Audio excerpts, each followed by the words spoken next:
I took the night desk job at South River Storage because I needed money fast. It was supposed to be easy. Answer the gate intercom, watch the camera feeds, log any after-hours access, and lock up at 6 a.m. The manager, Dale, was a soft-spoken guy in his 50s who wore a company fleece even when it was warm. He walked me through the basics my first afternoon, tapping each monitor with a fingernail as if to wake it up. "Most nights no one comes," he said. "If someone does, you'll see their code on the keypad overlay. Don't open the gate unless their unit shows current. Break room's in the back. Couch folds out if you need it." The office sat at the edge of an industrial park where the road turned to gravel, and the only light after dark came from our own sodium lamps. The lobby had beige carpet with dark coffee stains that never quite went away. The break room looked like a leftover from a school. Wood grain laminate table, a humming soda machine, a microwave with a missing 0 button. On the counter beside the fridge sat a black digital clock with bright blue numbers. It was newer than everything else in the room, sleek and shiny in a way that stood out. I noticed it the way you notice a new tooth filling with your tongue constantly without meaning to. My first night was nothing. A delivery truck idled outside around 11. The driver realized he had the wrong facility and left. I ate vending machine pretzels, skimmed a paperback someone had abandoned, and watched the 8-way split screen of empty corridors that all looked the same. Concrete floors, orange roll-up doors, motion lights that clicked on and then off again like they were breathing. The second night, small things felt off. At 1:42 a.m., the keypad overlay flashed as if someone had typed a code, but the gate didn't move. A minute later, camera 12 hiccuped. A half-second rewind, a doorway light flicker, then a jump forward. I rewound the DVR and watched the same stutter in the same place 3 times. Probably a glitch, I told myself. The building settled with a low pop. Somewhere, metal pinged, as if cooling after heat. When I walked back to the break room for coffee, a faint citrus smell lingered that I didn't remember from earlier, like someone had just wiped down a countertop. The third night was when I stopped telling myself stories.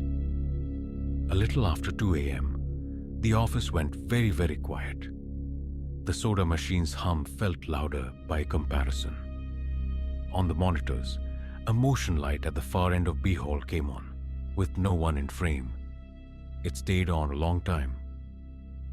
I stood, walked to the break room, and poured old coffee into a paper cup just to have something to do with my hands.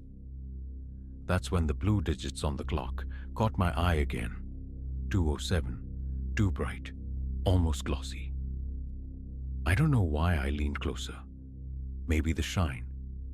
Maybe the way my own reflection blurred on the black faceplate.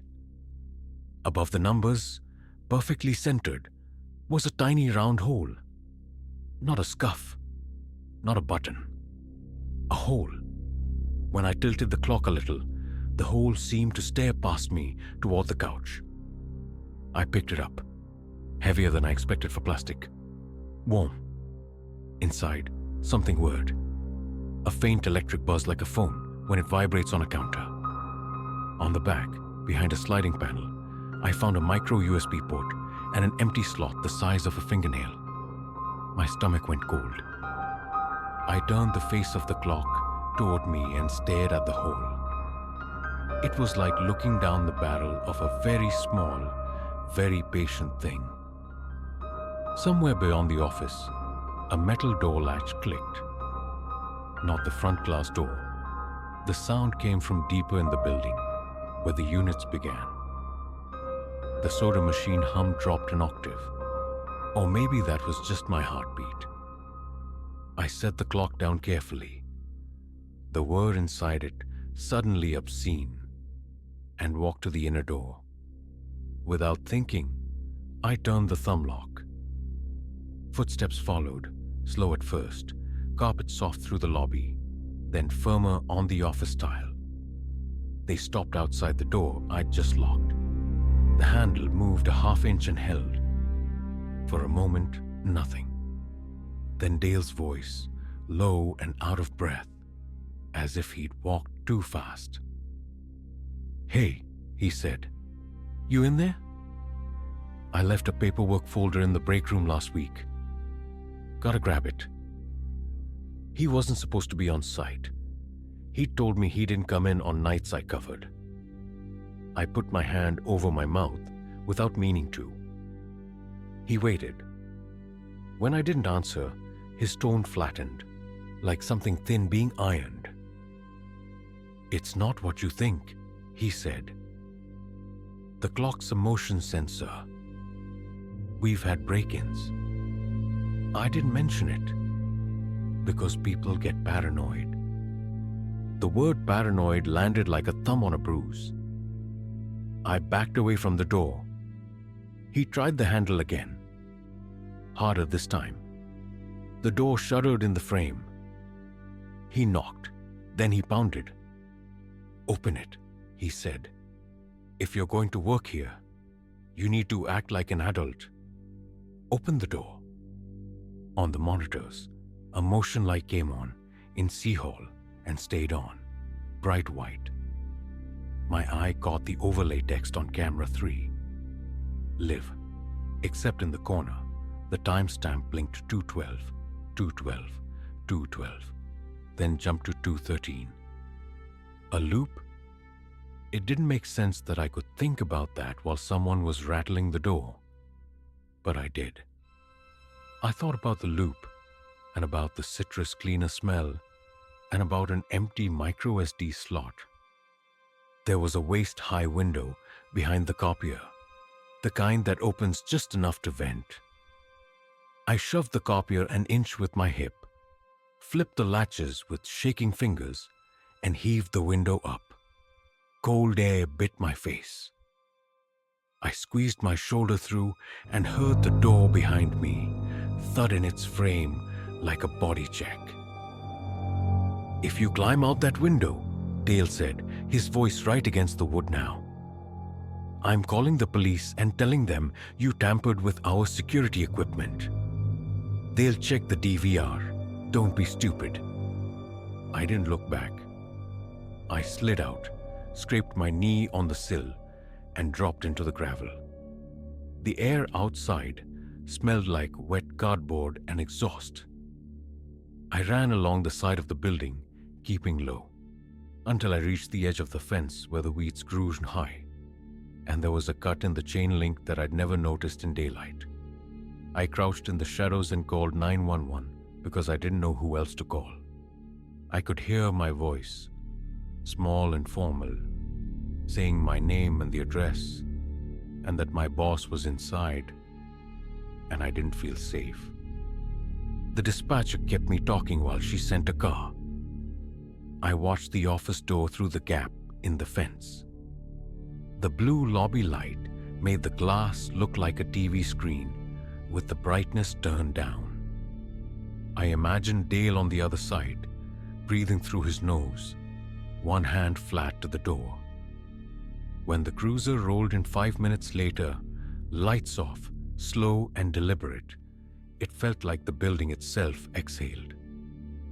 2 officers went inside. They were in there a long time.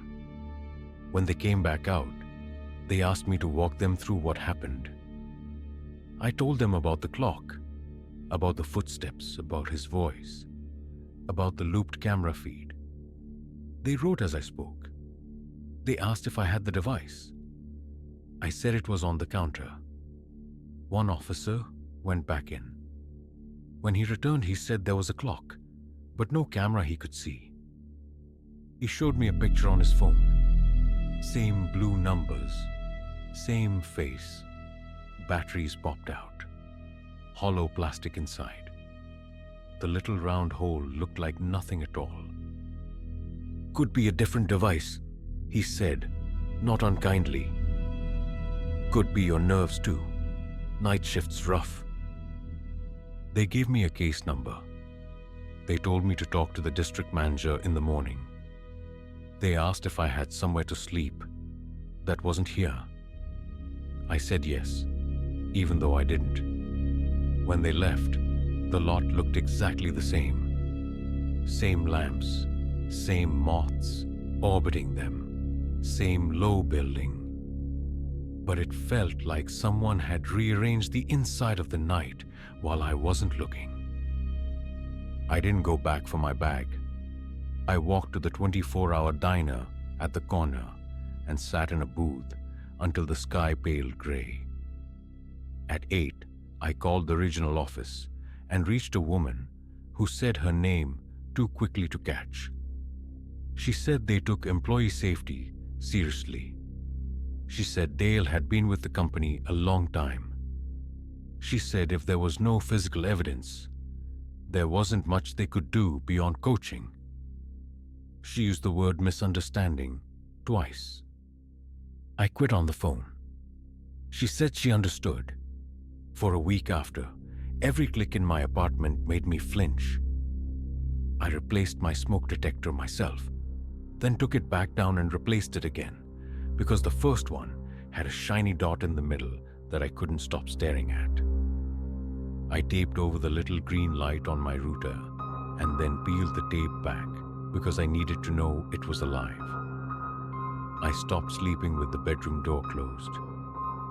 Sometimes, when I'm up late, I think about the night camera 12, hiccuped, and I wonder if I was the only thing on a loop.